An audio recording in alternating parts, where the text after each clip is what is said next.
Thank you for your patience. It's wonderful to see so many people here today. It's such a cold afternoon. I would have been tempted to stay home myself if I could. So. I just want to make sure that we shut off our cell phones before we get started here, because we've had a fair amount of interruptions in the past, and it'd be nice not to have that happen this time around.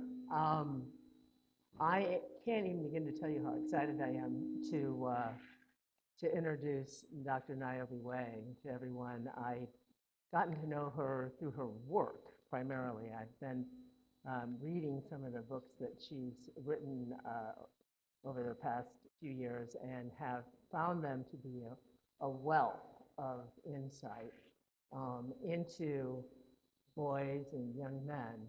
But as you'll discover today, those insights are totally relevant to us all today as the crisis of connection is now escalating and swirling around us thanks to the pandemic and a lot of other reasons why you'll hear about in a minute.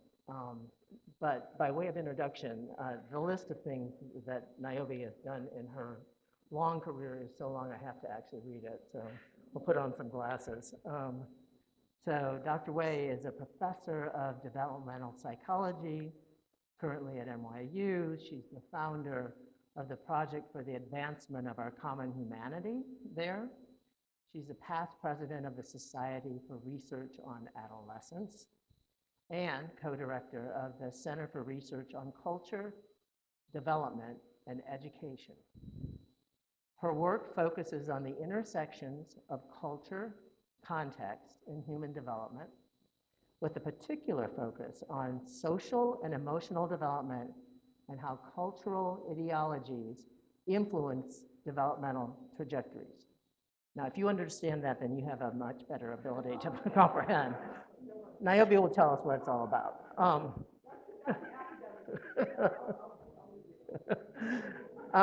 She has a project out now that is fascinating.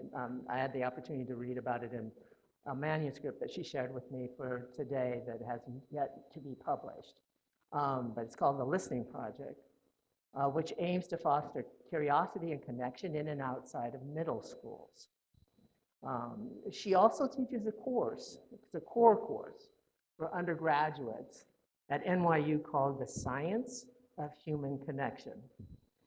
So here's the book that we're actually going to talk a lot about today that I'm really excited to be focused on because not only is it an excellent book that I think you might actually want to read, but it's also the inspiration for a movie that won the Grand Prix Prize at Cannes this last summer, and it's likely to be nominated for an Oscar. So it's called Deep Secrets, Boys' Friendships, and the Crisis of Connection. And beyond that, her work is supported by lots of foundations, and it's regularly featured in mainstream media like the New York Times, NPR, Today Show, NBC. So we're very lucky to have Niobe here with us today, and I can't wait to hear what she's got to say.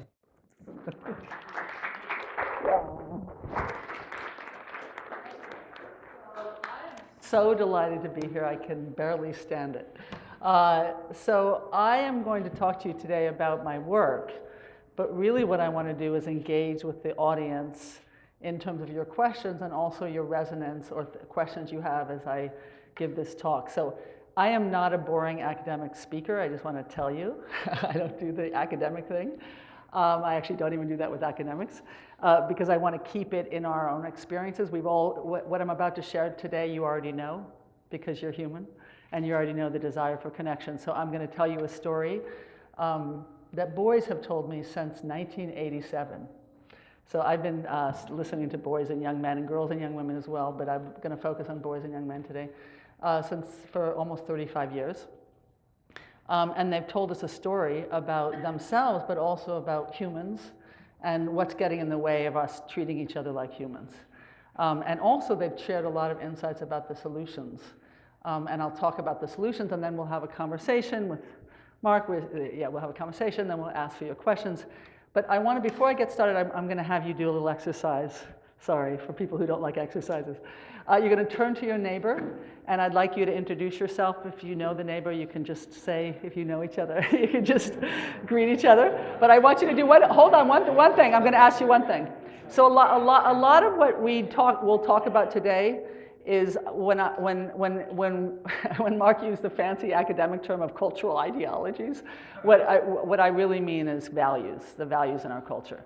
And so the talk today is a lot about rethinking what we're valuing as a culture and how we're raising our kids and how we're treating each other.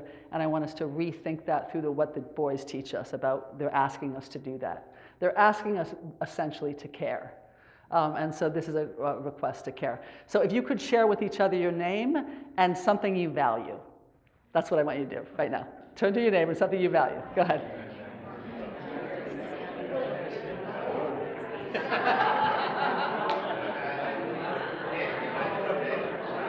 You got something? Did you say something you value? Okay, good. I forgot I was on the microphone.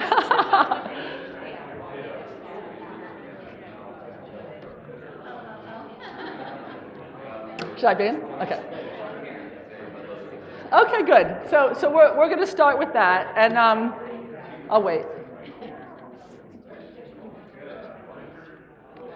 So I wanted to start with just giving you a little sense of who I am a little bit. First of all, I'm a mom. I have 2 kids, a 19-year-old daughter and a 22-year-old son. I have been, when I first started listening to boys, I was a high school counselor in the 1980s, 1987, 1988, all the way to the early 90s. And the findings that I'm going to present today are really coming from hearing boys in particular tell a story about friendships that I had never heard before and that I wasn't being taught in my adolescent development class at graduate school. So they started to tell me a story about friendships in the late 80s, and I became fascinated by why we weren't telling this story about boys' desires for friendships.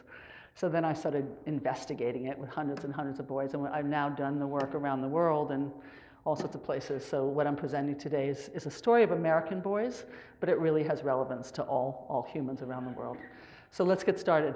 We'll talk about all these topics. I'm drawing mainly, for those of you who are interested, we're selling the book up here. I'm drawing mainly from this book. This book came out about 10 years ago, and that's the movie that he was referring to was influenced by this book. And so a lot of what I read today or I quote from the boys is coming from that book. Okay, and it's Boys, Friendships, and the Crisis of Connection. Okay, next slide. And then this is an edited book, a little academic-y, but I think folks would also still enjoy it. It's about the crisis of connection we have in our culture. And the beautiful thing about this book actually is that it has a lot of practitioners in it talking about how in their own work they're addressing the crisis of connection. So it's interesting for those of you who are practitioners or teachers, and I think parents would find it also interesting, or grandparents would find it interesting. But I'm also drawing from this book as well. Okay, so how I'm going to tell the story that boys have taught me over almost 35 years, I'm going to tell you a story. I'm going to tell you a story, and I'm going to base it in what their narratives are, their quotes are, because there's no way I can tell you the story without telling it from their words. So as I go through the quotes and I tell you the story that they told me, I'm going to quote a lot from the boys so you hear their language. And I'd like you to try as best as possible just to focus on the language and how boys are communicating these themes. And to give you a little context for those of you who are interested in the research component of it, I'm a developmental psychologist, so it means I study children and teenagers over many years, where I follow the same kids over many years. So the data today is coming from a study, many studies, hundreds and hundreds of boys, where I would start when they're 11 or 12, and then I'd follow them each year until they're about 18 or 19. So you can see the changes of what happens in adolescence in terms of boys starting to struggle, and they do start to struggle during adolescence. So I'm telling a longitudinal data set, and these are the 3 central themes over many decades and many hundreds and hundreds of interviews. I can sort of synthesize it to 3 themes, and I'll talk about each theme. Boys talk, particularly at 12, 13, 14, about the desire to have friendships in which they can share deep secrets and they can not be laughed at when they're feeling vulnerable, and all those kinds of friendships that involve deep secrets is why the book is called that, and you'll hear it in a second. needing friendships for mental health. Boys are very, very explicit about that, especially 12, 13, 14, 15. They're they make the direct link to mental health, the necessity for friendships and deep secret friendships for their own well-being. And remember, this is starting from, I've been collecting data since '88, so it's over many, many decades. And then the final thing that we'll talk about is the ways in which boys struggle to hold on to their friendships as they get older, and the pressures, and this is what I'm going to add, which you probably didn't know. Not only the pressures to man up intensify so that friendships become seen as not as necessary in terms of being a man, but also our notions of maturity, which I'll talk about, that also disconnect for boys from their feelings. So let's get started. So this is, I'm going to read quotes from boys. And the questions we were asking in our studies, we would be asking very simple questions like, tell me about your friendships. That's all we would ask. And then boys would say things like this. This is a 14-year-old boy.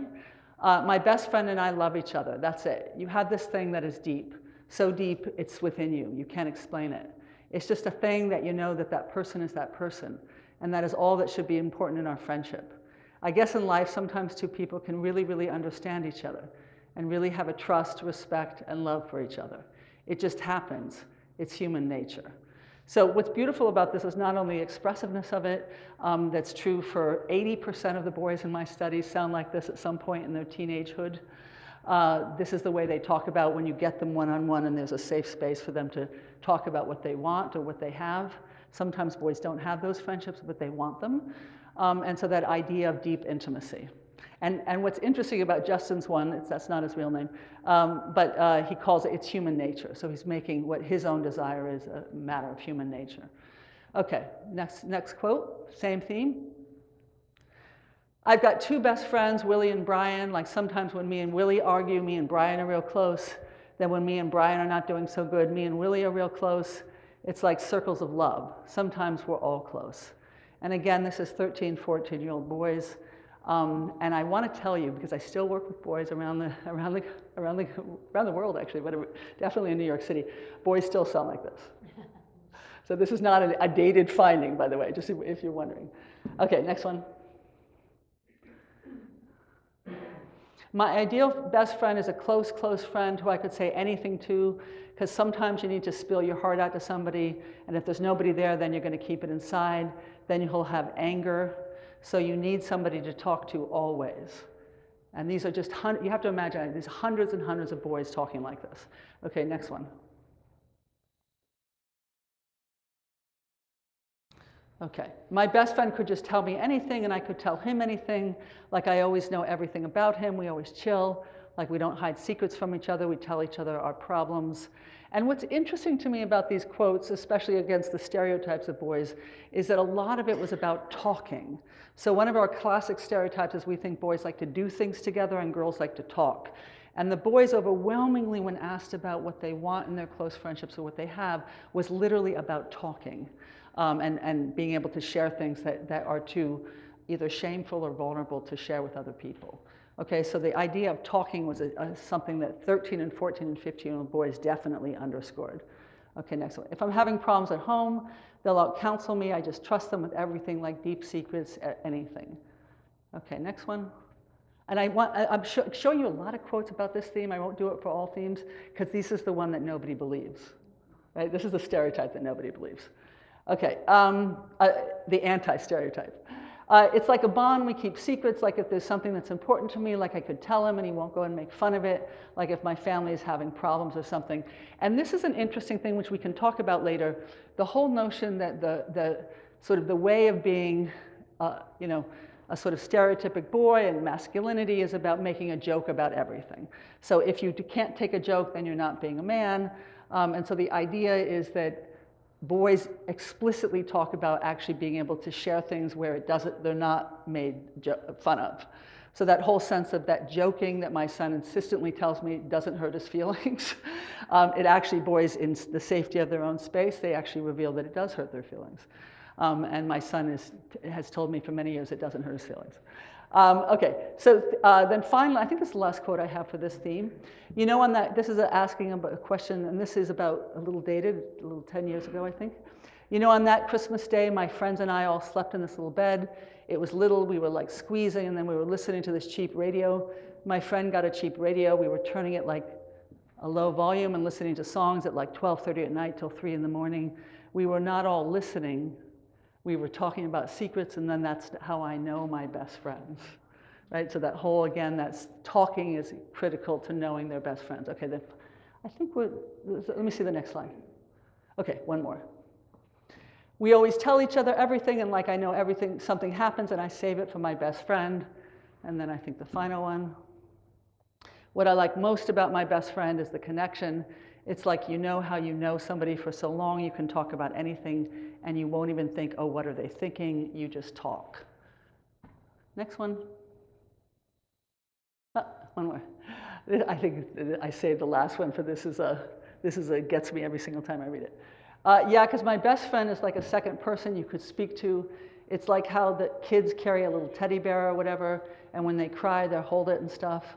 So when like you get upset or something, you just walk over to your closest friends, and they'll loosen you up, whatever. They'll be like, yeah, it's all right, even though it's not. And what's beautiful about that quote is the recognition that they cover over, right? So they'll make you feel like it's okay, even though it's not. So what I want to point out here is not only the emotional intimacy, but the extraordinary emotional intelligence of boys.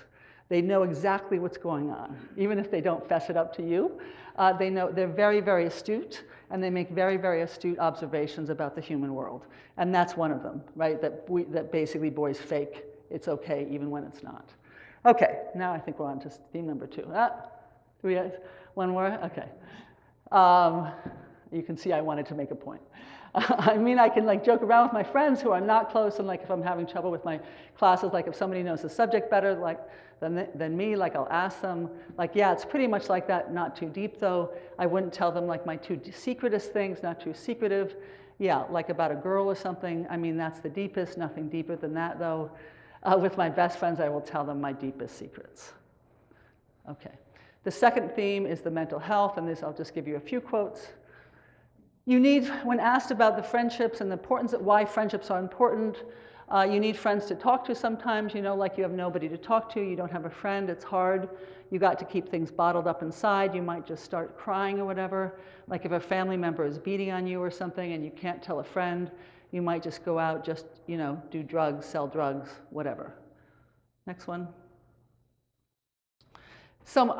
When asked about the importance of friendships, one of the young men, and this is about 14, 15, this is a theme about the middle of adolescence, someone to talk to, like you have problems with something, you go talk to him, by the way. You know, if you keep it all to yourself, you go crazy, try to take it out on somebody else. Next one. Without friends, you'd go crazy or mad, you'd be lonely all the time, be depressed, you'd go wacko. My friendships are important because you need a friend, or else you'd be depressed, you won't be happy, you'd try to kill yourself, because then you'd be all alone and no one to talk to. And finally, Lee says, this is one of the boys in our studies, if you don't have friends, no, you got no one to talk secrets to. The interviewer says, so then what happens? Then it's like you need to keep all the secrets to yourself. The interviewer says, what do you think it'd be like if you didn't have someone? Lee says, then it's like I always think like bad stuff in my brain, because like no one's helping me, and I just need to keep all the secrets to myself. Okay, and then the final thing is, this is the theme that massively shifts as boys get older. So I inundated you with all those soft quotes in the beginning of adolescence because I wanted you to hear the contrast. So as boys grow older and the pressures to man up intensify as well as to mature, you start to hear a very different boy. Okay, you start to hear a boy that sounds more like a general stereotype of a boy who starts to distance himself from the need for close friends, but also still a yearning for that closeness. So loss is when you ask boys how their friendships have changed, they're now 16 or 17 in these quotes, and you say, tell me how your friendships have changed during adolescence, which is 12 to 18. They'll say, at junior, senior year in high school, they'll say things like, I don't know, maybe not a lot, but I guess that best friends become close friends. So that's basically the only thing that changed. It's like best friends become close friends become general friends, and then general friends become acquaintances. So they just, if there's a distance, whether it's, I don't know, natural or whatever, you can say that, but it just happens that way.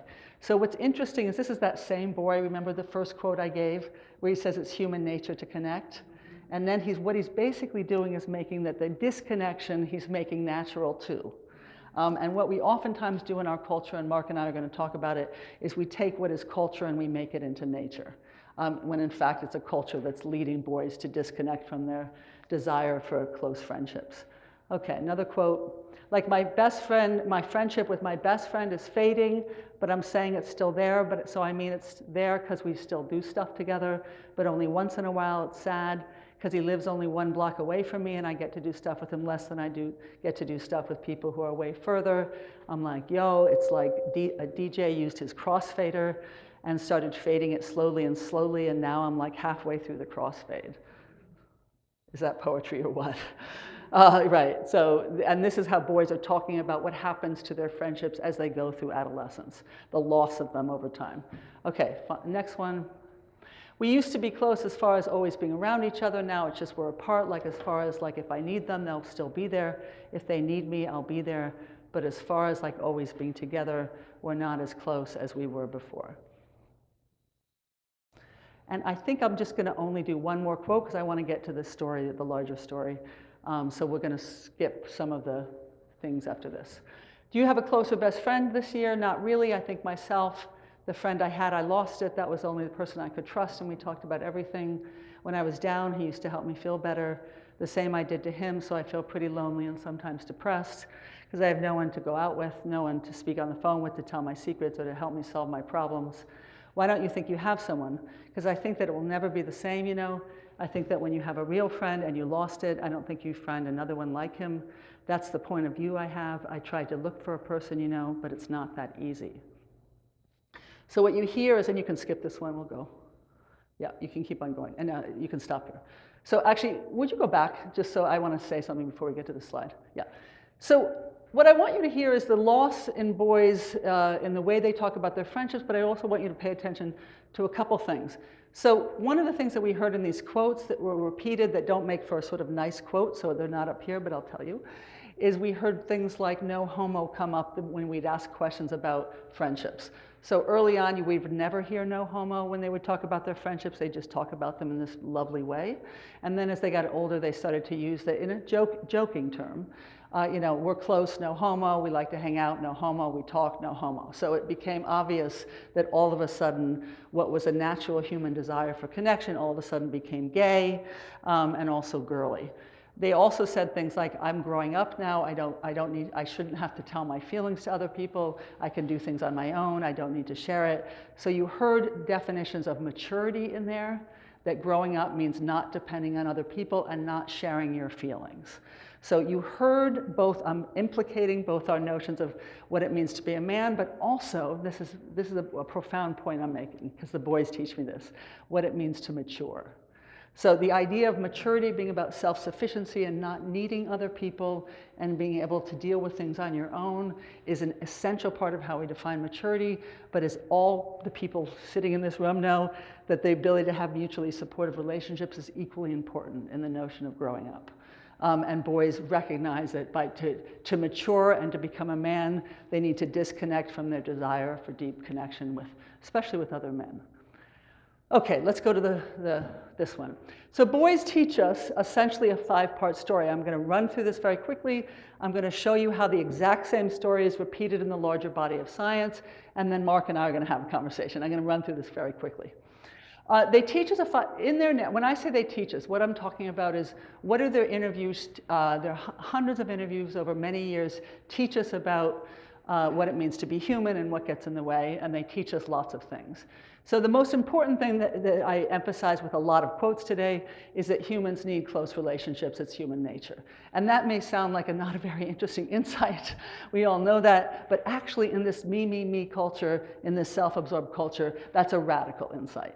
That we are born in relationship, we thrive in relationships, and fundamentally, boys teach us we need each other. And we need to be paying attention to that as we raise our children and as we develop ourselves. So humans need close relationships. Secondly, our modern and selfie, when I say selfie, I mean literally the selfie, but I also mean the self-oriented. Our modern and selfie cultures clashes with our nature. So what I'm saying is we actually have constructed a culture that goes against our human nature, which is desiring for deep relationships. And we live in a culture that fundamentally doesn't value those, right? We don't value those deep human connections. We don't even include it in our definition of maturity.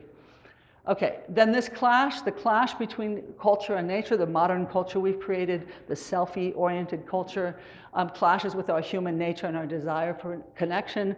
And what happens, and I see this in my students now at NYU, you know, the enormous kind of mental health problems that you're seeing now that I call the crisis of connection, because it is a deep fundamental disconnection from the self and disconnection from others. No one feels listened to, no one feels heard, no one feels understood.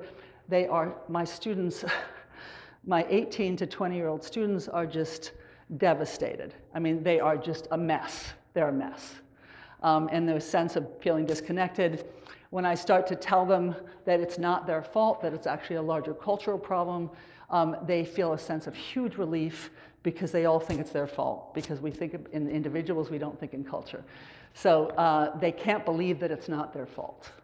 Their anxiety, their depression, their loneliness. Okay, so this clash leads to what I'm calling a crisis of connection. The consequences, and this is the big story, the consequences is violence.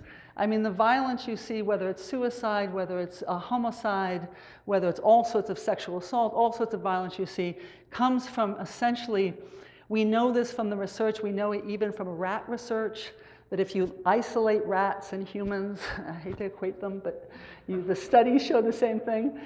You isolate them, guess what happens to rats when you isolate them? You isolate a rat and you put another rat in after extensive isolation. The rat attacks, the rat who's isolated attacks the person who enters, okay? We know that from studies of solitary isolation. We know that studies of all sorts of primates, non-human primates, and also from humans. Humans cannot be isolated. When they are isolated, they oftentimes turn violent. And we can talk about the processes that lead to that, but it's a very known fact that violence actually at its root is a sense of a deep disconnection from self and a deep disconnection from others. And remember, you all know this, but I'm going to remind you that if you don't see your own humanity, right, if you've been raised in a culture in which you're not encouraged to see your own humanity, you cannot see the humanity of another person, right? It has to start from you see your own humanity and then you see somebody else's humanity. You can't do it if you don't feel like you're seen as a full human, right? You can't see another person's humanity. So that leads to violence, especially among boys and men. We can talk about why that's the case.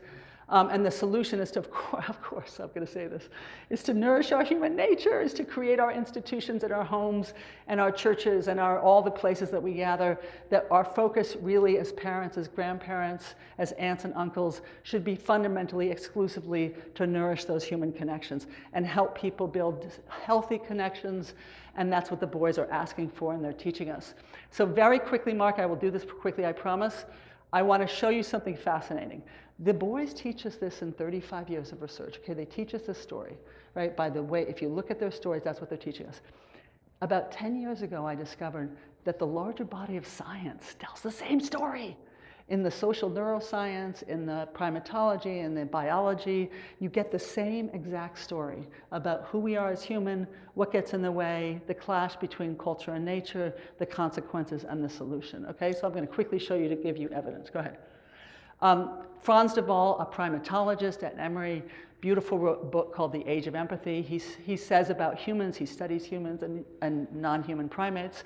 He said, we voluntarily enter the bodies of those around us so that their movements and emotions echo within us as if they are our own from the very beginning of life. Right? I mean, that beautiful sense that we are so deeply relationally connected.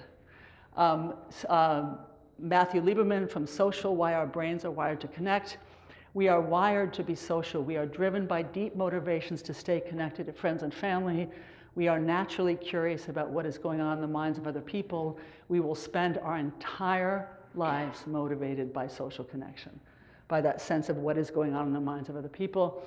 And that whole sense of what he argues also in that book, that's a fantastic book, by the way, is he argues, and then we spend 100% of our time in schools trying to get kids not to think that way. And he said it's like telling someone who's starving not to eat, right? Because that's what they want to do naturally, and we're telling them to basically, as I did as a mom for 4 years in my kids' high school, go do your homework, okay?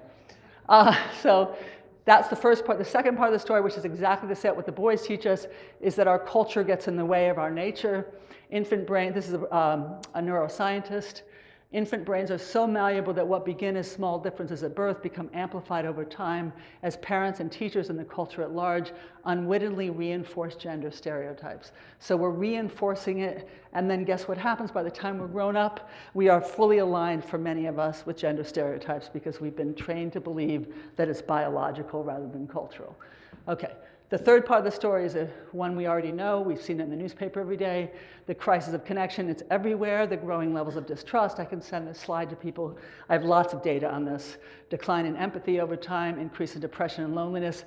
And this, this is the most depressing to me. So in the New York Times about 2 weeks ago, a National Health Council, I just want you to feel this when I say this, recommended that everybody under 65, and I love the idea of being 66 because somehow you're home free. Are you 66? Yeah, so you're fine. But everybody under 65 should be screened for anxiety. I mean, what kind of culture are we in? Everybody should be screened for anxiety? I mean, we are a mess. And so the question is how, we are having a crisis of connection if we're so anxious that we should all be screened for anxiety. Okay, fourth part of the story, quickly, the violence. You all know this, unfortunately. I've had 4 suicides of kids of my friends, including my uncle, over the past couple of years. I've never had this experience of so many suicides in my life. It makes me just want to scream at the top of a mountain. In terms of what the issue is, so suicide rates are soaring, not just since COVID, by the way. Hate crimes have risen, and those under 25 are now called the mass shooter generation, because it's so common now that they're called the mass shooter generation. And I'm just telling you, if you look at that mass shooting violence, we can have a conversation about it, which I would actually like to, Mark, to have that conversation, so I'll save it for later. I have a lot of things to say on that. Okay, and then finally, the fifth part of the story that comes from the science is the same thing that the boys teach us, changing the culture, homes, schools, workplaces, communities, so that it nourishes our nature rather than gets in the way, right? So that nourishes that gorgeous human capacity. And I'll talk about the Listening Project in a second, but I'm going to tell you one anecdotal story, Mark. I can't help it. I'm on the phone, I'm on a Zoom call with my daughter. This was about 5 months ago. And we're on Zoom. I'm in Abu Dhabi. I teach in Abu Dhabi for last spring. And she's on the other end. We're looking at each other, but the screen is sort of, slightly dirty, and I'm not really seeing her that well. And she's telling me something, and I'm really trying to listen, right? And all of a sudden, a friend bings me on my computer. And so I read his message in the corner of the screen, and he says something that's disappointing to me. So what happens is that I stop listening, right? So I stop listening, but I keep on looking at my daughter. And she says, I'm looking directly at her. And she says, Mom, you're not listening. And I said, no, I'm totally listening. I'm totally listening. And she goes, she continues talking for 2 seconds more. She goes, Mom, you're not listening. And I finally said, I was fascinated because I wasn't listening. And I said, why? Well, how do you know that? I mean, we're on Zoom. Like, she can barely even see my face. I said, how do you know I'm not listening? She goes, I can just tell, Mom. She said, there's something going on in your eyes. I can just tell. I said, there's something going on in my eyes? Like, what? But what it reminded me is how brilliant we are as animals, as social animals, to actually read each other. We can tell through a Zoom thing whether someone's actually listening, right? When we're talking, it's not just a matter of looking at you and I'm listening. You actually get a sensation. You get somehow a vibration, I would argue, when someone's listening to you or not listening to you. So we're born brilliant. Relationally brilliant, emotionally brilliant. We're born that way. And then somehow we become less intelligent. We become less intelligent in terms of social emotional things as we get older. Why does that happen? So the listening project, you can imagine, you can go to the next slide. The listening project we can talk about, I'm not going to talk about much now because you can ask me questions. We created a curriculum, we're now in schools across New York City, we're now doing it in different cities around the country. I teach a graduate course and undergraduate course about it. It's a method of listening with curiosity. It's trying to foster relational skills, relational intelligence. I'm calling it relational intelligence, which is listening with curiosity, actually not doing parallel play when we talk. One person talks, one person talks, one person talks, one person talks, but actually, hey, what did you mean by that? And how, tell me about that. So that actually listening with curiosity, that beautiful skill we had at 4 and 5 years old, right? When we actually asked questions. 5-year-old boys say things like, Mommy, why do you smile when you're feeling sad? A question about why are you contradicting yourself? Another 5-year-old boy says to his mom, Mom, are you yelling at me because your mom yelled at you? That's a 5-year-old boy. That's how brilliant we are. We come into the world with an extraordinary capacity to figure it out. We don't need to take graduate level courses, right? We can know about intergenerational, right, violence, et cetera, right when we come into the world. And then we lose that capacity. So the listening project is trying to get us back into relearning those lovely skills we have to read each other, to listen with curiosity, to actually care what the other person says, to want to know their story, not just tell our story. We're obsessed with telling our own story, but we're not really interested in learning from another person's story about ourselves. So the listening project nourishes that. Okay, I'm sure I went over, Mark. But that was what I want to share with today. And I think, is there another slide after this? Okay, yeah. So we're going to do that later. You can go back. We're going to do that later. And I think Mark and I are going to have a conversation. So thank you, everybody. I'll take the floor. Okay.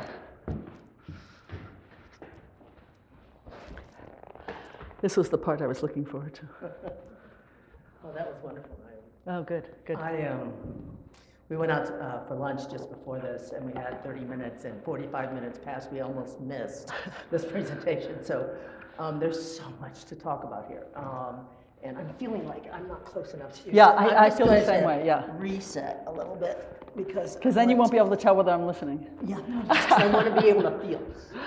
So let me just go. I think the best thing, because there's so much material, Yeah.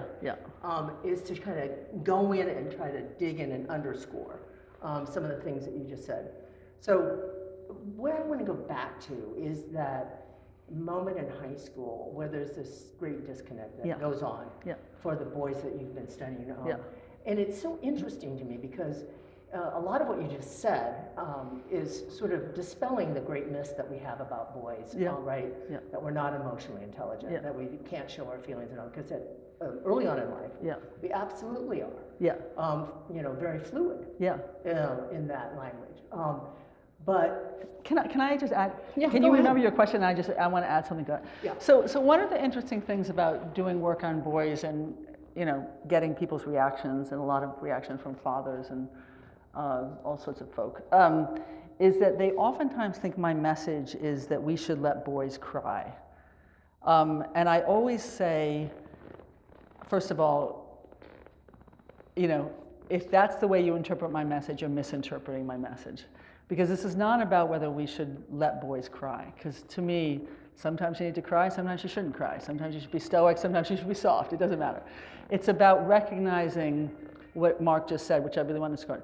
Recognizing the emotional and relational intelligence of boys that suggest that it's a human capacity, not a gendered capacity. So it's not about, we've taken as a culture what is fundamentally human, and we've gendered it, and we've sexualized it.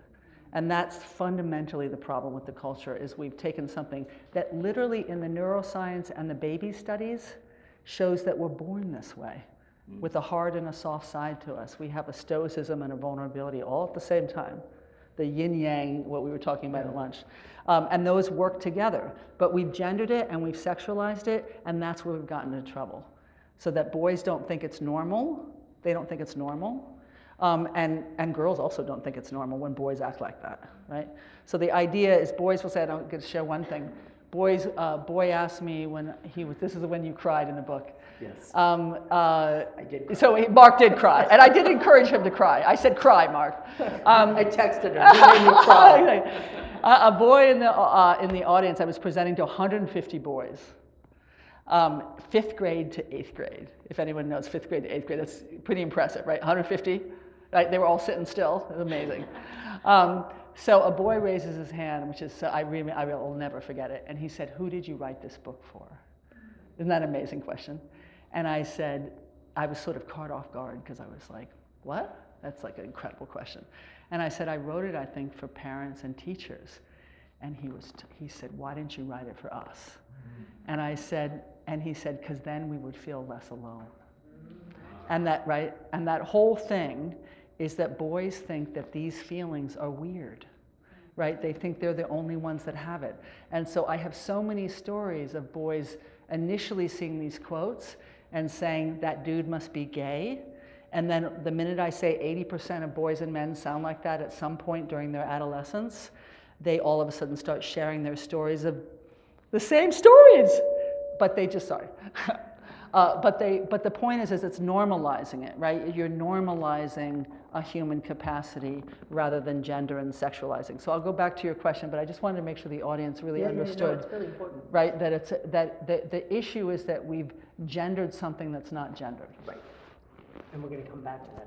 Yeah. So, but the thing that I was struck by, in both books and this presentation again, is that there's a lot of different layers to this cultural issue. I mean, there is the whole question of manning up and what boys do as they mature into men, and what the expectations are. Yeah. But then there's another piece, which I think is that our culture actually has somehow developed the notion that sort of we should be able to get a whole lot of what we need in terms of intimacy from a single relationship, a romantic partner. That's right. Which has not always been a concept that has been with us, but in the last 50 years or 100 years, I don't know what it is, you would. Yeah. There's that. And then I think that we're not really able nor to have kind of realistic expectations in relationships, partially because of that, and also because of the way that we're being sort of conditioned, to grow up. Yeah. So and so we don't really have this sense that things are going to go bad, and that we can kind of persist and get through it. And then another thing that happens in high school for boys, I know it did for me, is that you're constantly jockeying for position as to where you are in the hierarchy of all the men around you, you know. And so it's just a lot of different layers of things going on.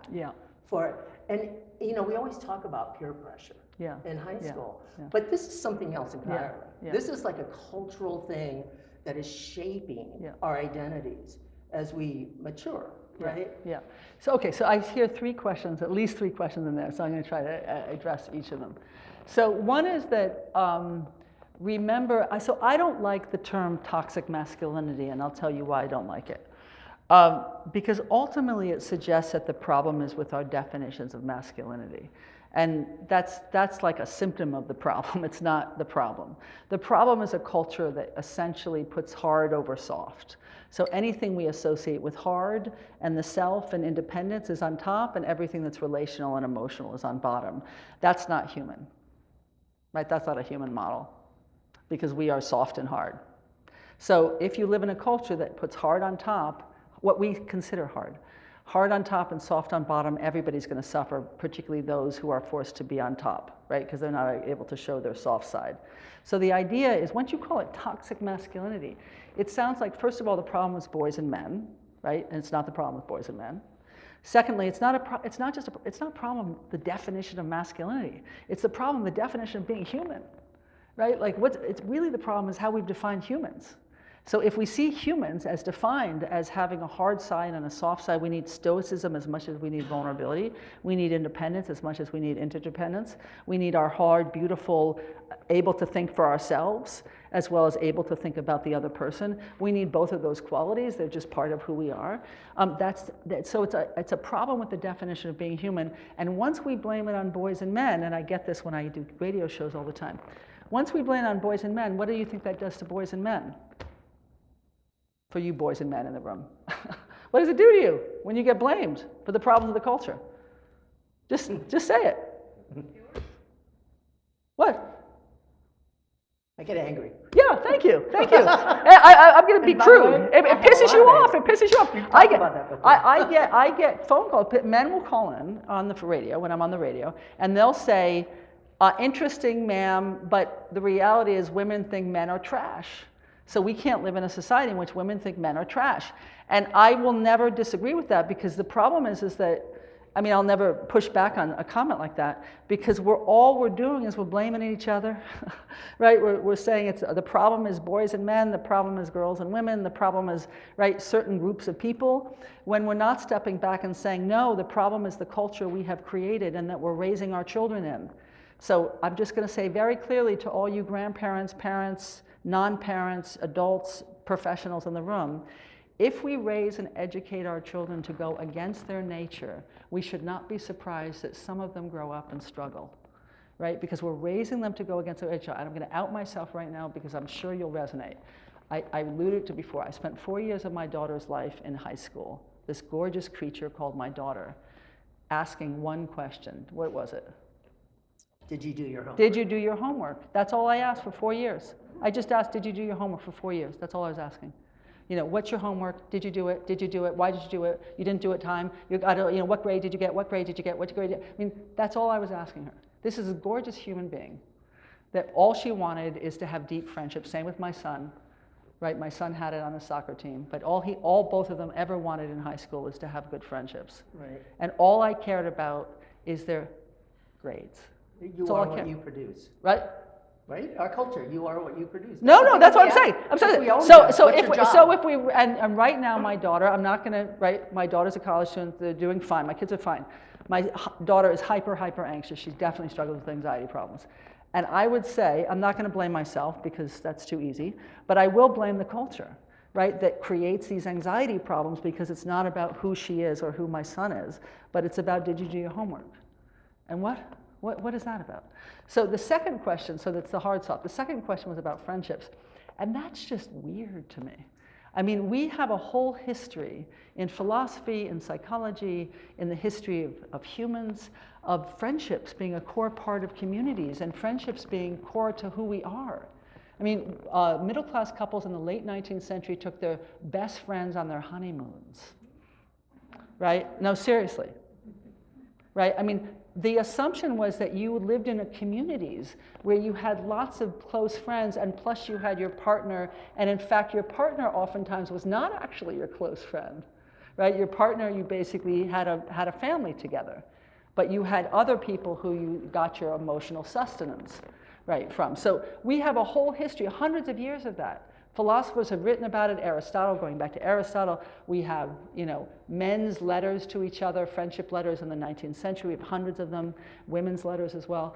And yet, starting in the 20th century, right after World War II, which is an interesting conversation by why that happened, there was a huge shift in American culture, and all of a sudden we became very gender stereotypic bound, woman in the household, men at work, and the friendships just disappeared, the value of friendships.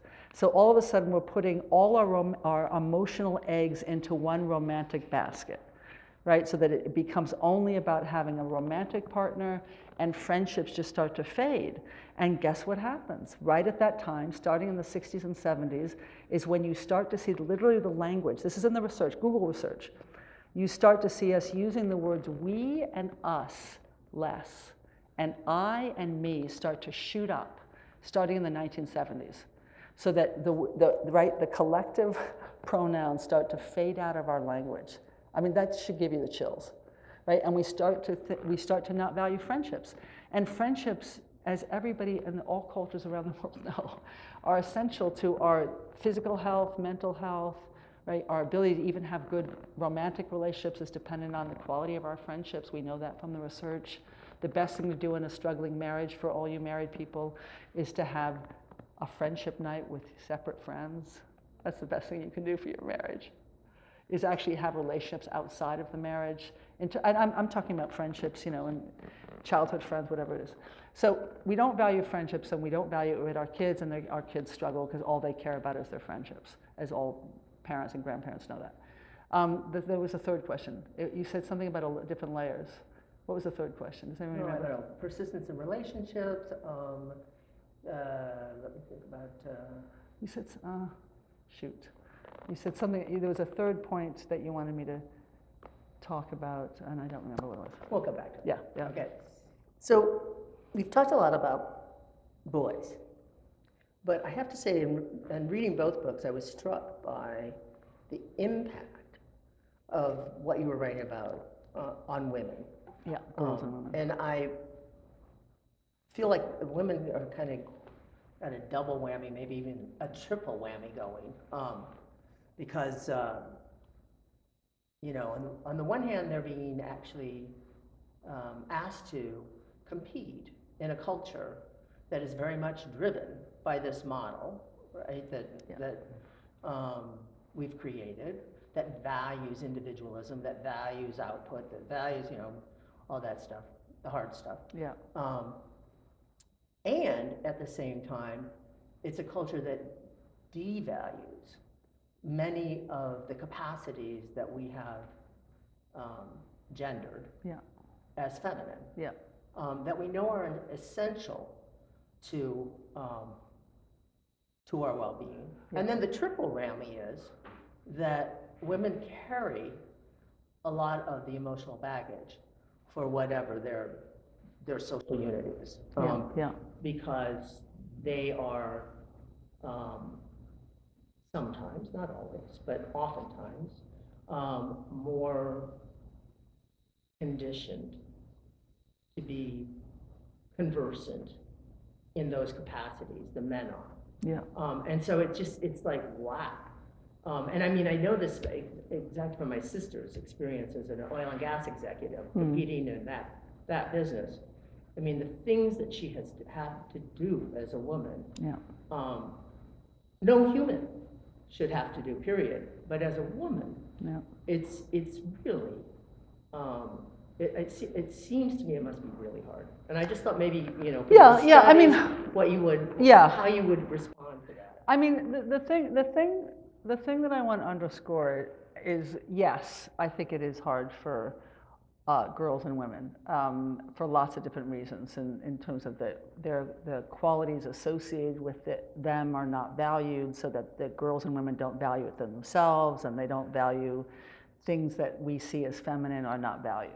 However, I would say, once we start talking about the suffering of one group versus the next, we immediately, in this crazy culture, we start to ask the question, who's suffering more? And the reality is that gets us into trouble, right? Because honestly, if you're a woman, you think you suffer more, and if you're a man, you think you suffer more, and the bottom line is we're all suffering. And we know we're all suffering because all of us have to get screened for anxiety, unless you're 66 or older. Okay, good. Yeah, thanks, Robin. So the idea is that we just have to get rid of the compulsion to compare, and to say that we're all suffering. Yes, are we all suffering the same degree? No, obviously not. Some of us are in very healthy relationships and aren't actually particularly suffering, right? Some of us are not in healthy relationships, or not in relationships in which they're loving at all.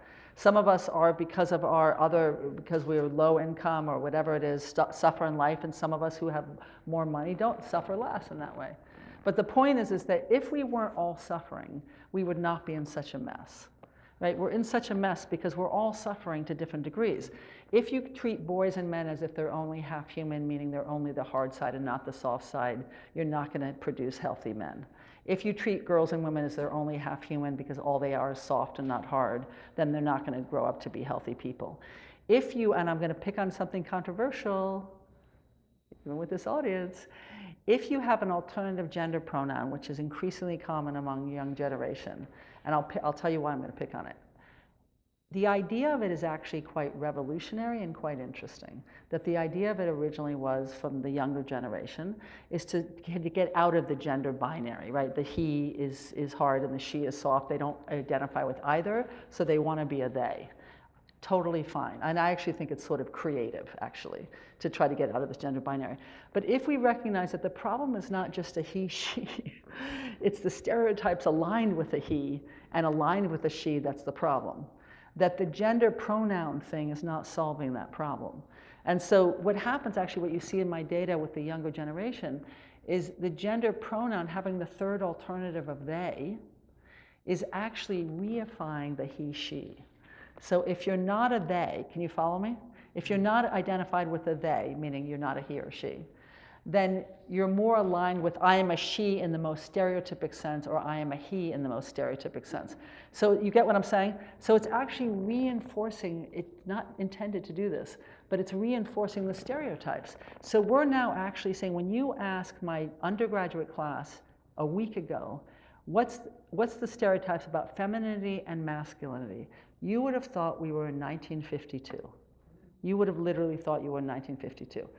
The stereotypes that came out of their mouths, they weren't my generation. They were my mom's generation, right? In terms of, delicate, gentle, pretty was feminine, and masculine was everything we value, right? Smart, academically competent. I mean, all these things were masculine. These are 18, 19-year-olds, stereotypic masculinity, feminine. I mean, it's stunning. So I just want to argue, we're going backwards.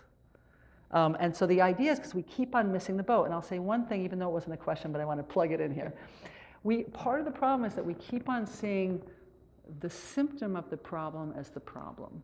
And when we call it a mental health crisis, rather than a crisis of connection, that is a classic, we are seeing a symptom of the problem rather than the problem.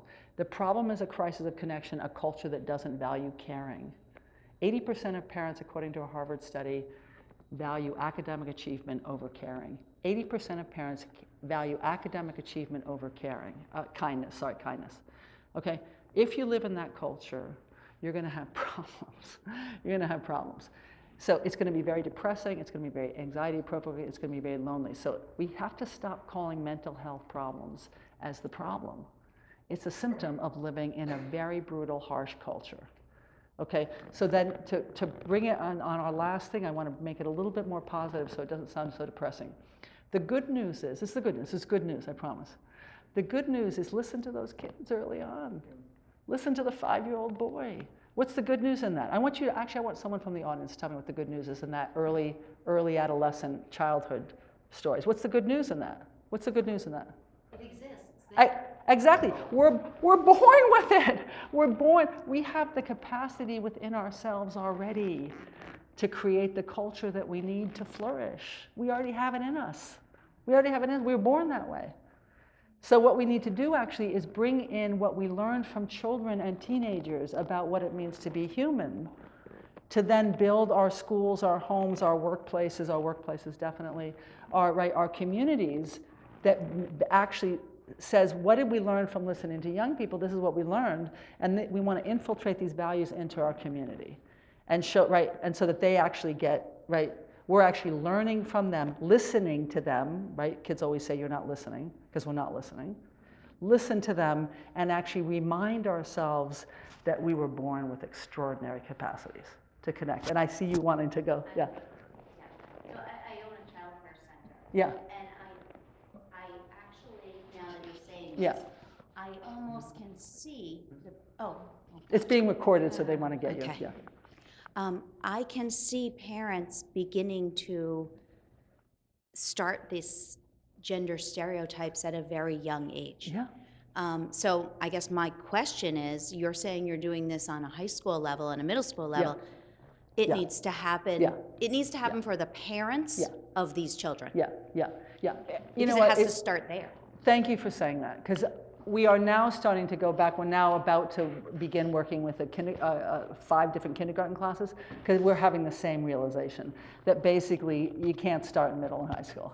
Yeah, it's too late, because they're already socked into it. You got to start much earlier, and you have to work on the parents. And in some sense, and I'm speaking as a parent, I blame the parents a lot because we are the ones that carry on the culture, but I also have great sympathy for parents. Regardless of whether you're a mom or a dad. Because the reality is, this is the way we were raised. I find myself sometimes stereotyping my daughter. I comment on my daughter's clothing all the time. I never comment on my son's clothing. I mean, I do it all the time. I comment on how her hair is, I never comment what my hair of my son looks like, which looks more ridiculous. But I never comment on it. What am I communicating? I am communicating that looks matter to my daughter and to my son that looks don't matter, right? I mean, it is shocking. And I am the gender stereotype person and I'm doing it.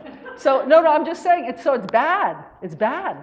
You know, we believe in these things and my daughter said at 9 years old, which I love, she said, why do we believe in things that we know aren't true?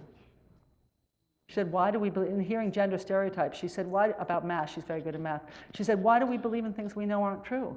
And I said, that's the question. That's the question. Why do we believe in things we know aren't true? So the solution is about nurturing those capacities, listening with curiosity, engaging, and the whole listening project, which it sounds like we're not going to have time to really talk about. But should we do a short, do we have time or we don't really have time? So we have a decision point here. We were thinking about doing an exercise short in pairs, just to begin to sort of use this some of these concepts. Or we can actually keep going and ask. Take your questions. Take your questions. And I can chip in some more. What do you want to do? Exercise? Okay. Okay. Questions? Okay, we got questions. Okay. How about we'll do a short exercise, very short. Okay, it's gonna be very short, and then we'll do questions. Okay, the exercise is so says I don't want to do the exercise. I don't believe it. Okay, so this is gonna be very short. The exercise is simply I want you to share. We're gonna give you a minute each side. Okay, so it's gonna be short. I just want you to share a favorite memory. Just think right now while I'm talking. Think a favorite memory. It could be last week. It could be from your childhood. I don't care. But a favorite memory, and then you're just going to turn to someone next to you and share that memory. That's all you're going to do. Okay, so think about it for a second. The two in the back, you guys can't. You have to do it. No, I'm kidding. I'm kidding, by the way. You can do it whoever you want. Okay, so just for a minute, think about it. And then share a favorite memory. Go. Okay. I love that. I love that you don't want to come back. Okay, so just a couple comments, and then Mark has one more question for me, and then we're going to open it up. So just a couple comments about that. So this is all part of a method. You're not really getting the method. You just asked a question. But in every class I teach at NYU, I don't care what I'm teaching. I teach undergraduates and graduate students, but every single class, I start the class with turn to a neighbor and ask the question, and I give them the question, and it's like, and that's their favorite question. That's the question they always like to share with each other. And what they can't believe, I say you have 3 minutes each side, 2 minutes each side, 4 minutes each side. I change it every time. And then we start the class. I never start a class without doing that. And what they do, which is so amazing, that this is so amazing, okay, is they cannot believe how easy it is to connect to another person. That all of a sudden, the person they're sitting next to, they know their favorite childhood memory, they know a time in which they were felt listened to, they know a time in which they trusted, they know who their best friend is by the end of the class. They are best friends with the person sitting next to them. And they never knew it was so easy. And they'll say to me, I just never knew.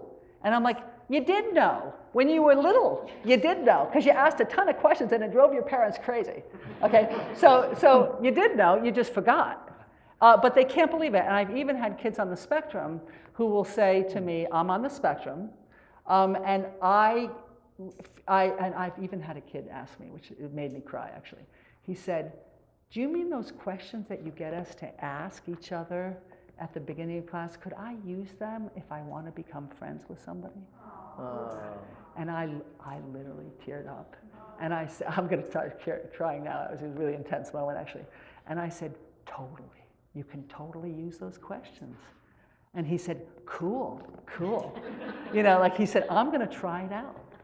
And I just thought, you know, what it is it's providing permission to ask, remember that phrase, permission to ask, and structure, right? So that if I tell them you have to do it, right, they don't do that awkward, oh, it's embarrassing, I'm going to ask a really stupid question. So I just make them do it. And I've always say, if you don't want to answer the question, you don't have to. You can pick another question, or you can just choose to be silent. I said, it's totally up to you. I've never, in my 6 years of doing this, I've never had a student say, I don't want to do it, ever. You know, and they just can't believe that you could ask meaningful questions And I said, why do you ask about what your major is since you don't care about what someone's major is? And they said, we don't know. We just think that's the question you're supposed to ask. And I was like, but why do you ask questions? You don't even care about the answer. I know, but really, and they're like, we don't know. Because we're afraid that we're going to look silly. And I'm thinking, but don't you understand that everybody's starving to be asked a real question? When you ask 7th graders, sorry, I've been doing this for 35 years. When you ask 6th, 7th graders what questions they want to be asked, that would make you cry. Do you know what? I have one little boy. I'll give you an example. Very quickly, Mark, I promise. 7th grade, very quiet boy. We're on Zoom, it's COVID. He doesn't show his face ever in this class I'm teaching on Zoom. He has what is those robots called? Transformer thing as his screensaver, meaning stereotypically boy, right? So he doesn't do it. We're doing this class, he never shows his face. I never see him. His name is James, I never see him. So finally I say to all the 7th graders, 12, okay, I want to know your thick question. And I know that I'm thinking they're not going to know what a thick question is. And I said, I want to know your thick questions, the questions you carry around with you that you really want to know and you wish someone would ask you. And I'm ready for them to say, we don't know what that means. They don't.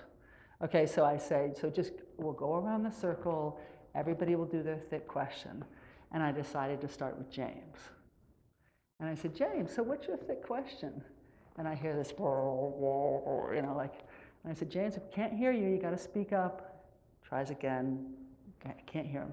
And I think I'm going to lose him because if you ask too many times, he'll feel embarrassed.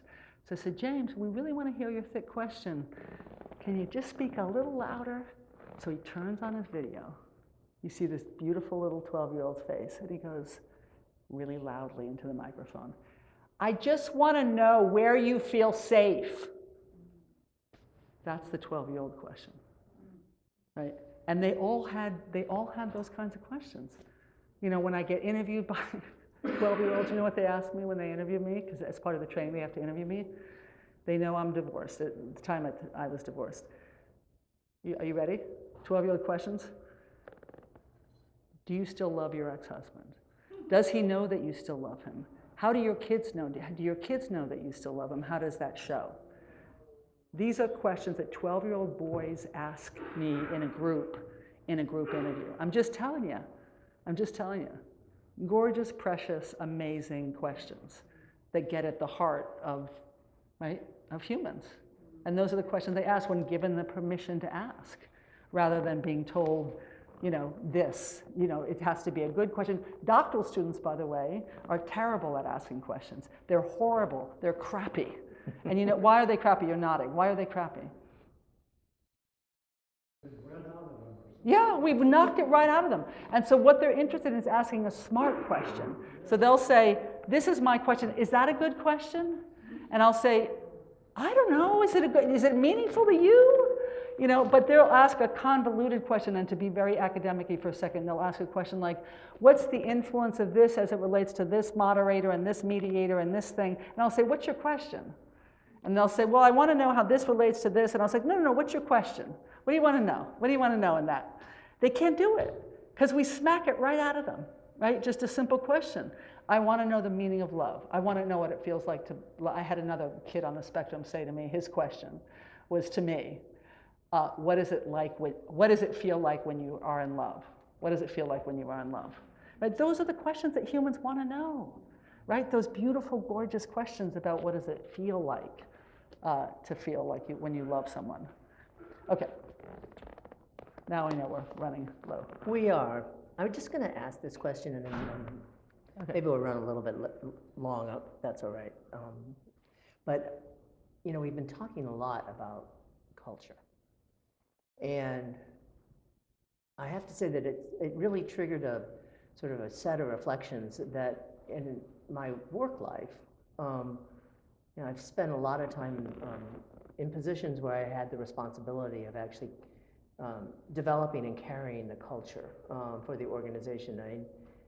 And I know that because we know that culture has a material impact on results.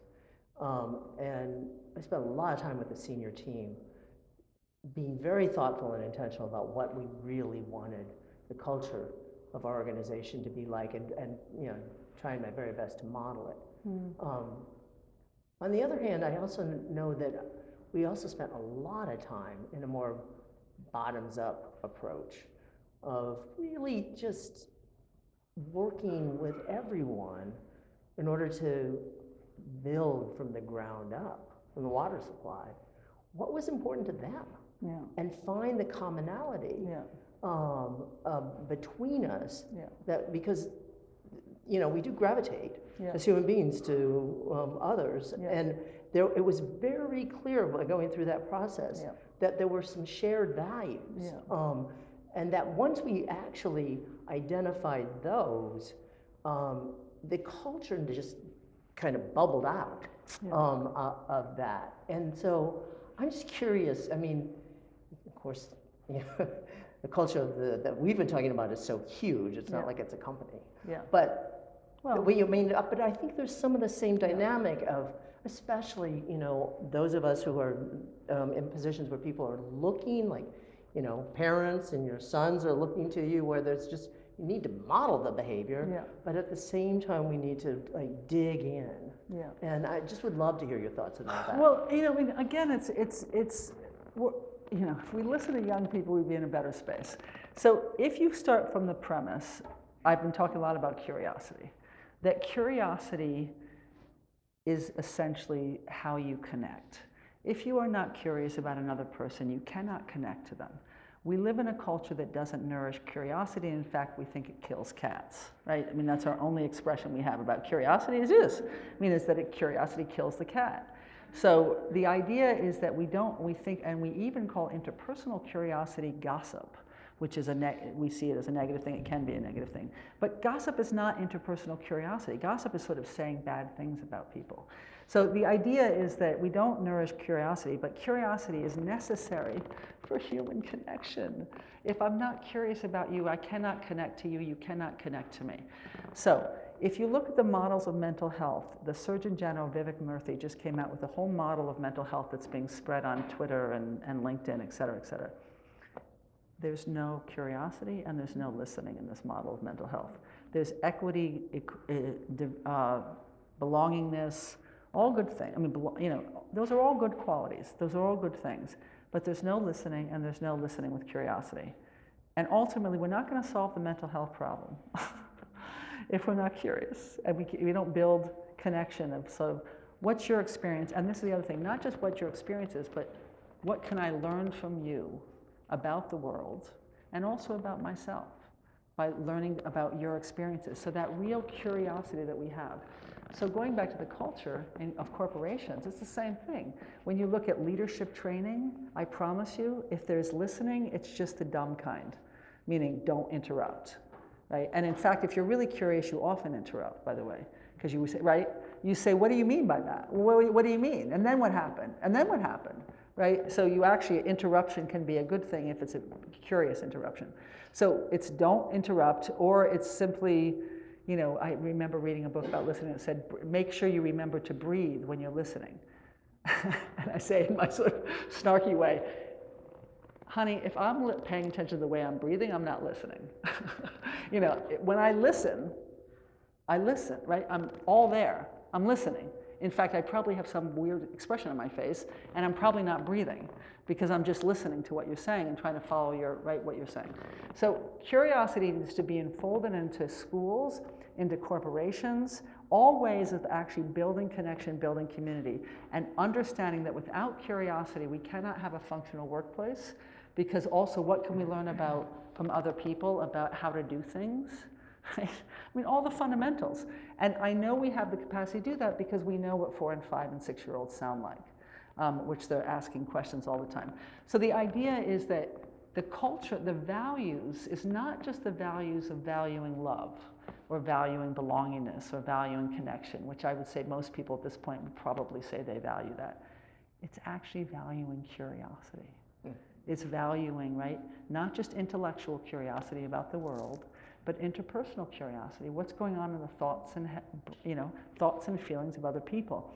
And in fact, according to neuroscience, that social book I referred to, he said we spend 70% of our lives thinking about the thoughts and feelings of other people, and we spend 100% of our lives at work and at school trying to get people not to do that. Right? But in fact, if we nourish curiosity in the workplace, we nourish curiosity in our schools and our homes as well, we create more connected human beings. Because they have, and I'm going to call it relational intelligence, that relational intelligence at its gut is listening with curiosity. Because that builds a space. Elizabeth and I always talk about this. Hi, Elizabeth. It's this emotional intelligence is about me. It's about self-regulation, it's about regulation, it's about knowing your emotions. Relational intelligence is the space, this space, or this space, right? How do we nourish this space? Not just this space. I get it, right?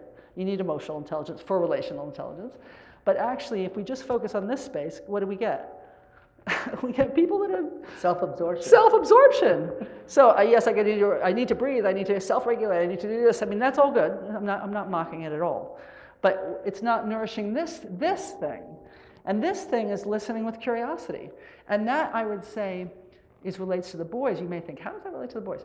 It relates to the boys because basically, in the way they emphasize the talking, right? The talking in their friendships is a way they're basically sharing their curiosity about each other. You know, what's going on? This is what's going on. And the other boys being sensitive about, right, the experience of another boy. So they're showing us the capacity of how much curiosity leads to connection. So when you go in your workplace, in your homes, in your schools, whatever circles you live in, I want you to take home one message, and then hopefully we still have a couple minutes for questions, or at least, that just to think of that curiosity, interpersonal curiosity and intellectual curiosity. At the moment, I'm not talking about intellectual curiosity, but obviously that's important too. But interpersonal curiosity has to be nourished. And I just have to tell you one other thing. As a developmental psychologist, you're going to be shocked by this. I've studied child development since the late 80s, okay? Do you know that in the field of child development, there is no study of interpersonal curiosity? It does not exist in the study of child development. There is no studies of interpersonal curiosity. That should floor you. In the study of human development, that is not even seen as a topic. And that's the root of our ability to connect. So guess what? We have a crisis of connection, right? We're not nurturing that basic human skill. Okay, do we have time for? Yes, let's take a couple questions. Sure. So I have a question about advice for parents or grandparents. If you have a young boy, let's say he's in high school, who's isolated or having a lot of the separation issues that you're talking about, yeah. What kind of advice would you have for parents or grandparents to help that child? Yeah, I mean, so first of all, I would say, because I have to deal with this with not only my own kids, but also my students. I have 100 undergraduates every semester, and they're all, almost 80% of them are struggling with some kind of isolation. The first thing is to make them understand that they're not alone in their feelings, that most kids in their generation now have those experiences of feeling very isolated and feeling disconnected, because most of my undergraduates say the biggest thing they get from the class that I teach on the science of human connection is that they're not alone. Right? And they think they are. They think they're the weirdo that doesn't have any friends and everybody else has friends because they have 1 million likes on Instagram or whatever it is, and they're the loser. So if you normalize it, actually, right, we live in a culture where it's actually very hard to find good friends. It's really hard to find people you connect to. So a lot of kids feel very isolated, so you're not alone in that. In fact, some lady I saw at Trinity the other day said that in fact that's like 60 to 70% of how people feel, among young people. And the minute I say that to boys, you can just see their whole face, they just relax. Because all of a sudden they're not the weirdo. They're not the weirdo. And nobody wants to be the weirdo, okay? The second thing I would say is just trying to, as best as you can, depends on how old your kids are or your grandkids are, is trying to nourish, all sorts of relationships. So remember, I didn't get into this because I could only give you a sliver of my findings. One of the findings is that if boys have at least one relationship at home that's emotionally connected, they're more likely to hold on to their friendships if they find them. So they might take them a while to find them. But point is that a lot of people find close friends later in life. It takes them a while to find close friends. And so they can find them in college or after college or when they grow up. I mean, it just takes people different times. But the main thing is trying to nourish it so that you have things. I always tell parents this, you know, you want to have a separate little family outing, don't have a separate little family outing. Invite one of your kids' friends to come. Invite both of your kids' friends to come. And you might think, well, then, but I want to just be with the family. No, include the kids that your kids love and you connect with and include them in on the trip. Or include them going out to dinner, or going to the movies, or whatever you're doing. Just include them so that it becomes natural that kids are part of your homes and that you allow your kid also to go to other people's homes and spend time with their families. And even if it means I know I shouldn't say this, but even on a Thanksgiving, they want to go to their friend's house for Thanksgiving, allow that to happen. It's okay. It's okay. You know, I mean, just allowing that kind of cross connection and all possibilities. Teenagers are harder because you can't do those kind of, they'll see as goofy, right, if you try to intervene. But you can help them make good choices about friends. So my biggest challenge as a parent of 2 teenagers is helping both of my kids actually make good choices about who their friend is. So someone where it's only a one-way friendship is not a good friend, and having conversations about one-way friendships. And the other thing I would say, which sounds embarrassing, but it's not, I think it's important. I talk about my own struggles. Oh, that was your third question. I talk about my own struggles and friendships to my kids. I'm not talking about the intimate details of the new one, but I'm talking about when Joan doesn't, return my text message and how it hurts my feelings, and I feel bad. And I'll say, oh, she still didn't respond to my text message. Ouch.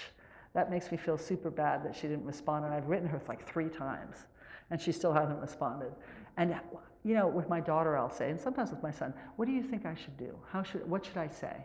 And then they'll sort of say, they'll have an opinion, right? They'll say, well, maybe you should do it this way. And what I'm really saying to them is 2 things. First of all, that I have friends too, or at least, right? But more importantly also that friendships are hard too. That friendship's hard. Sometimes they betray you. Sometimes they do mean things to you.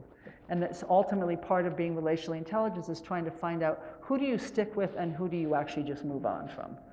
And so figuring those things out in the things, yeah. So this is less of a question, but curious to hear your thoughts.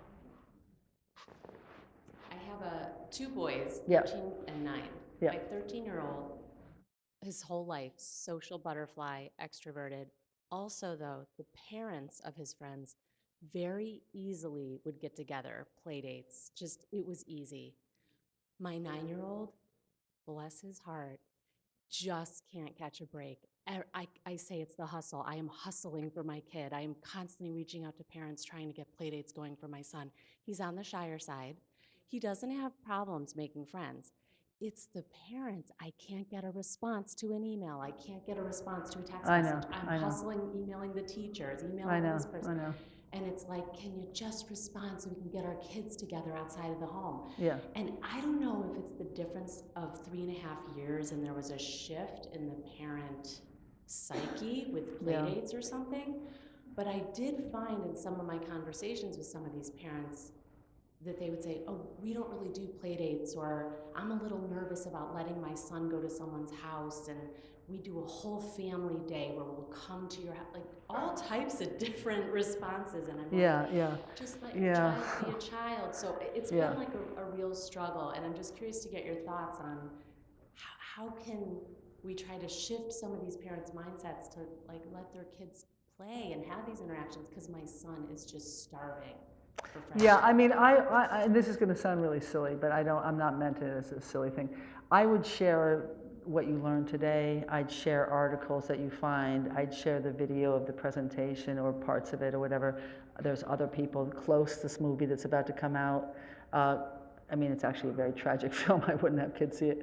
It's very tragic. But parents, I mean, the idea is to communicate as much as you can in whatever role you play in the school, in your kid's school, that these issues are really important and that it's normal to want friends and it's important to friendships. I mean, there's now a whole field of study of friendships now. There's a book called Friendships. I can send some references for people if they're curious about books. But there's a book called Friendships, The Evolution, something, something.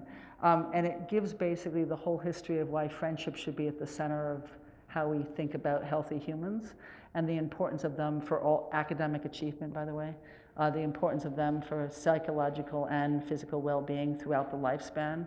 Friendships predict everything you ever want in life. So parents have to start to believe it, because what happens is they just don't believe it. They're too busy making sure their kid is doing their homework or doing something that's productive, right, or going to soccer practice or whatever it is. So the point is that you do have to get the parents. And I think the way to get to parents is you throw out things, right, that are coming out in the news, et cetera, to generate conversations. And maybe, I mean, this sounds like a lot of effort.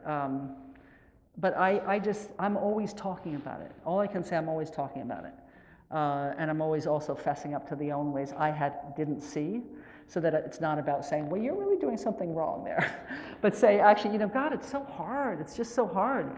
You know, I want my kid to get into college and get into a good college, so I obsess about their grades, and then I don't value the very thing that they value. And, you know, it's so hard, you know, and talking to other mothers about that. And so I just remember that parents are oftentimes, when they do that, I tell this to my kids too, you know, they're depressed parents, you know, struggling parents, anxious parents, lonely moms and dads. And so the idea is, what's happening is that they're so disconnected, it's hard for them to help their kid get connected. You know what I mean? And so I think it's just trying to have the conversation a lot with parents, and also at the school level is also good, because you can get the conversation into your school, where you have a panel to talk about it, right, for parents. You could even have a mother's group, right, or something where moms can talk about it or dads can talk about it.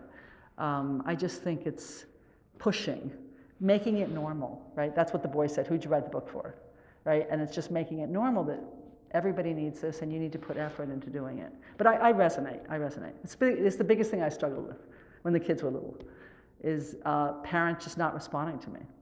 Or somehow, you know, my daughter wasn't in the in-group, and so, you know, whatever it was. Craziness. Do we have time for one more question? Is that okay, Mark? Yeah, let's do it. We're gonna have to wrap up.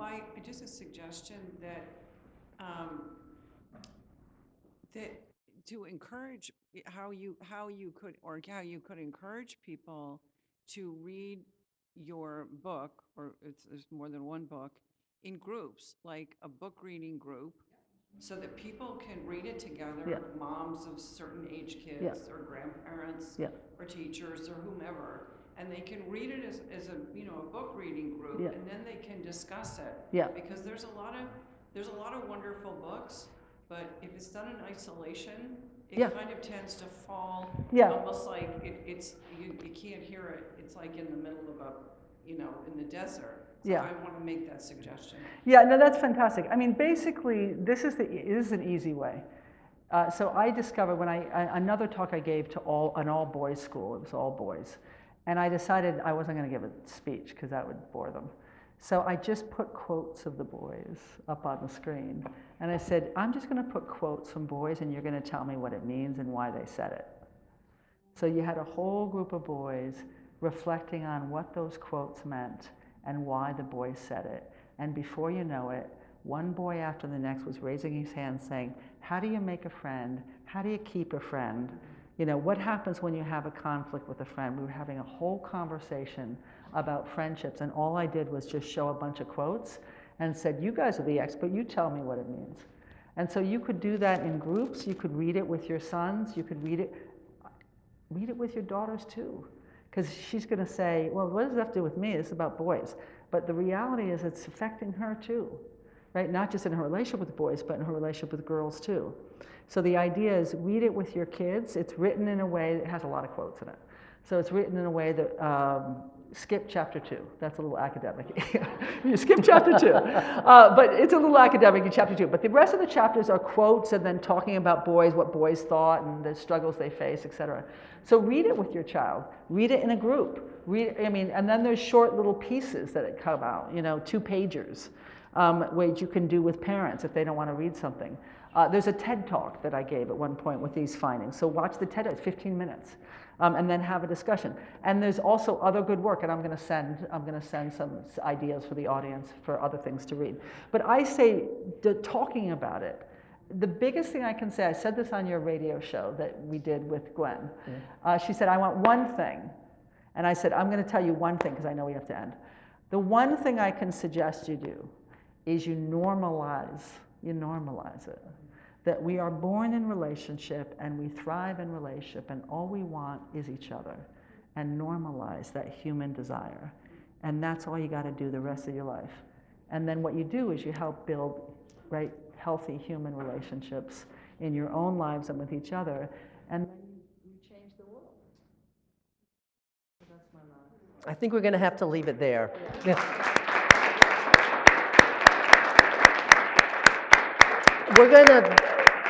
Naomi's going to be over here signing books if you're interested in a book. I should probably just mention that we have an event coming up the end of January with Michael Hebb. It was a sold-out dinner last May. The fire department came and said we can only have 90 people. So I mention it now in case you're interested. He's coming back. And let me think. With that, I think I just want to wish everybody a great Thanksgiving and close out with our usual phrase. May you be happy. May you be well. May you be safe. May you be peaceful and at ease until we meet again. See you later.